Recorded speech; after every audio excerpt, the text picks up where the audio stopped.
Tidak dapat dipenjara orang yang tidak mampu bayar utang. Itu jelas.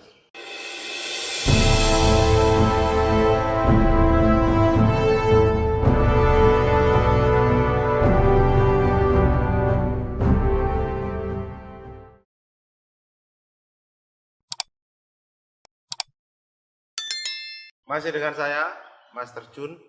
Pada kesempatan kali ini di channel kita tercinta masih tentang masalah pinjaman online. Pada kali ini salah satu ancaman dari debt collector yang paling bikin kita takut itu adalah digugat di pengadilan. Pihak pinjaman online itu mengambil langkah hukum. Salah satu yang paling ditakutkan. Nah, pada kesempatan kali ini saya akan bahas tentang dua hal. Yang pertama, upaya hukum yang dapat dilakukan pinjaman online. Masalah ini saya ambil dua hal yang paling mendasar. Jadi, ketika seseorang dirugikan, ada dua hal yang secara umum loh ya, secara umum aja. Yang pertama, secara perdata atau pidana. Nah, kalau secara di luar itu nanti ada kepailitan, tapi itu sudah tidak mungkin. Sudah tidak mungkin kepailitan itu. Karena kepailitan itu nilainya sangat besar, hampir tidak mungkin dilakukan oleh pinjaman online. Nah, ada dua hal yang harus kita lihat. Yang pertama tadi saya sampaikan tentang masalah pidana. Dari pihak pinjol, debt collector itu ngancam kalau sampai kita tidak membayar maka kita akan diproses hukum. Yang dimaksud itu sering contohnya ancamannya itu akan dianggap menggelapkan uang perusahaan. Tidak bisa, karena Anda tidak bekerja di perusahaan pinjol. Anda perusahaan pinjol itu utang loh, bukan Anda bekerja di sana uangnya Anda bawa, bukan. Pasal 374 penggelapan dalam jabatan itu hanya berlaku kalau Anda bekerja di satu perusahaan, Anda bawa uang perusahaan, nah itu baru bisa dikatakan penggelapan uang perusahaan. Tapi kalau Anda utang, tidak bisa. Jadi kalau ada DC nagih seperti itu, loh saya utang kok, saya tidak menggelapkan uang Anda. Sampaikan seperti itu. Oh iya, tapi ini gitu alasannya. Sudah, tantang aja. Ya udah, kalau memang Anda beranggapan saya menggelapkan uang perusahaan Anda, sampaikan, laporin polisi. Panggil, saya datang kok. Mulai sekarang gak usah nagih lagi. Karena Anda menganggap saya menggelapkan uang perusahaan, laporin, gak usah datang lagi. Karena Anda menganggap saya menggelapkan uang perusahaan Anda, maka mulai sekarang gak usah nagih lagi. Mulai sekarang gak usah chat saya lagi, laporin polisi. Saya tunggu laporan polisinya. Saya tunggu panggilannya. Jadi mulai sekarang gak usah chat lagi, gak usah nagih lagi. Seperti itu. Jadi tunjukkan bahwa Anda berani loh. Berani. Anda bersama saya kok, Mas Terjun, yang tiap hari ngurusin utang seorang se-Indonesia. Jadi saya paham betul konstruksi hukum tentang masalah utang perutangan di Indonesia, itu paham saya. Gitu ya. Sampaikan seperti itu. Laporin polisi aja kalau memang dari pihak pinjol tidak terima. Anda menganggap saya menggelapkan uang perusahaan Anda. Laporin. Tak tunggu laporannya. Sampaikan seperti itu. Pak, kalau dilaporin sungguhan Pak, tidak ada. Saya nangani kasus pinjol itu bertahun-tahun, beribu-ribu, bahkan mungkin sudah sampai level jutaan ya orang yang saya tangani secara langsung, apalagi yang ditangani oleh seluruh kantor cabang saya.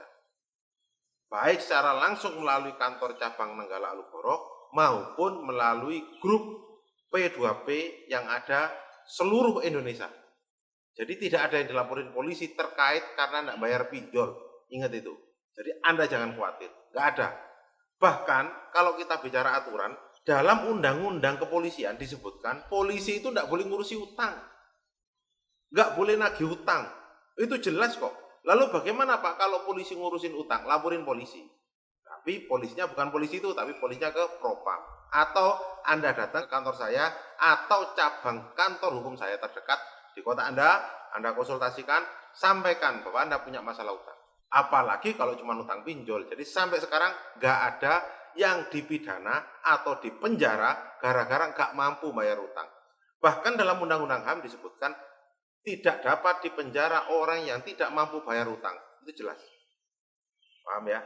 Jadi tidak ada sampai sekarang para pelaku pinjol, korban pinjol yang dipenjara karena tidak mampu bayar pinjol. Baik itu nilainya 1 jutaan sampai ke ratusan juta. Bahkan ada pinjol yang sampai miliaran, ada. Itu ya juga nggak dipenjara kok. Jadi tenang aja, jangan khawatir ya, tenang aja. Kemudian yang kedua, secara perdata. Secara perdata itu gini konsepnya. Ketika Anda tidak mampu bayar pinjol, perusahaan pinjol kan rugi nih. Maka dia bisa melakukan langkah hukum, yaitu menggugat Anda ke pengadilan negeri karena Anda tidak bayar pinjol. Tetapi yang harus kita perhatikan adalah ketika dia menggugat ke pengadilan negeri, maka pinjaman Anda berapa sih? Paling 1, 2, 3 juta. Ada sih yang puluhan juta. Kayak kemarin ada yang 25 juta digugat ke pengadilan. Digugat ke pengadilan, di mana akhirnya gugatannya ke pengadilan itu pakai GS, gugatan sederhana. Jadi 30 hari harus putus. Tetapi yang harus Anda pahami, ketika Anda pinjam, gugatan itu hanya menyatakan bahwa Anda hanya melakukan prestasi. Anda dinyatakan bahwa prestasi tidak bayar utang loh ya. Jadi nggak bayar utang. Dan memang kenyataannya kan gitu. Maka diperintahkan oleh pengadilan agar Anda bayar utang. Kalau tetap nggak mampu bayar Pak, ya sudah selesai. Paling dia akan minta ke pengadilan untuk meletakkan sita atas aset Anda. Ya kalau Anda punya aset, kalau enggak punya Pak, kalau enggak punya apalagi asetnya masuk bank, sampaikan aja aset saya enggak punya aset. Saya numpang di rumah mertua misalkan. Saya numpang di rumah keluarga, sampaikan. Sehingga saya jamin gugatannya, sita jaminannya pasti tidak dikabulkan oleh pengadilan. Lalu bagaimana Pak kalau rumahnya sendiri? Sampaikan, rumah saya sekarang sedang dalam hutang bank, diikat dengan hak tanggungan, pasti ditolak sita jaminannya. Jadi mohon kepada pengadilan untuk tidak mengabulkan gugatan dari pihak pemohon, dalam hari ini perusahaan pinjol, untuk meletakkan sita jaminan atas aset saya. Sampaikan seperti itu, dan itu pasti, saya jamin hampir pasti dikabulkan oleh pengadilan permohonan Anda, bukan permohonan pinjolnya. Kalau permohonan pinjolnya hanya minta Anda bayar, ya sudah bayar kalau Anda punya uang. Karena pengadilan tidak akan memberikan batasan waktu kapan Anda bayar utang, tidak ada. Dalam sejarah saya beracara, dalam sejarah saya mengurusi masalah hukum, pengadilan jarang memberikan batas waktu. Kecuali batasan waktu itu diberikan batasan jatuh tempo. Berarti Anda wan prestasi karena melampaui jatuh tempo. Itu masalahnya. Jadi kalau ada debt collector yang ngancam akan membawa Anda ke proses hukum, sampaikan saja. Karena Anda sudah menganggap saya melanggar hukum, baik itu kalau memang menipu, laporin saya ke polisi. Kalau perusahaan pinjol dirugikan, gugat saya di pengadilan. Saya tunggu. Mulai sekarang, gak usah nagih saya lagi karena tetap tidak akan saya bayar. Sampaikan seperti itu. Jadi gak usah bayar, gak usah nagih lagi.